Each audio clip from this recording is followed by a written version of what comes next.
என் ஆபத்து நேரத்தில் என்னோடு யாருமே இல்லையே என்று ஏங்கும் ஆத்துமாவே, இன்று கர்த்தர் உங்களுக்கு சொல்லுவது சங்கீதம் 91:15. ஆபத்தில் நானே அவனோடு இருந்து அவனை தப்புவித்து அவனை கனப்படுத்துவேன். மொர்தெகாய்க்கு தூக்கு மரம் காத்திருந்தது.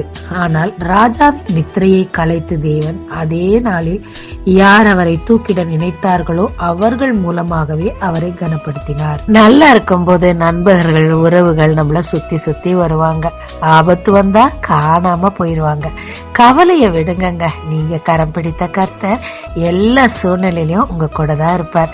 எல்லார் கண்களுக்கு முன்பாக உங்களை நிச்சயமாய் கனப்படுத்துவார். ஆனா மொர்தெகாய் மாதிரி நீங்க மட்டும் அவரை விடாம பற்றி கொண்டிருங்க. ஜெபிக்கலாமாங்க. என் ஆபத்திலும் நீர் என்னோடு இருக்கிறதற்காக உமக்கு நன்றி. நான் உம்மை முற்றிலும் நம்பி உம்மையே சார்ந்திருக்க கிருபை தாரும். இயேசு மூலம் பிதாவே, ஆமென். இயேசு கிறிஸ்துவின் நாமத்தில் இந்த நாளில் உங்களை ஆசீர்வதிக்கும் ஜீசஸ் விஷன்.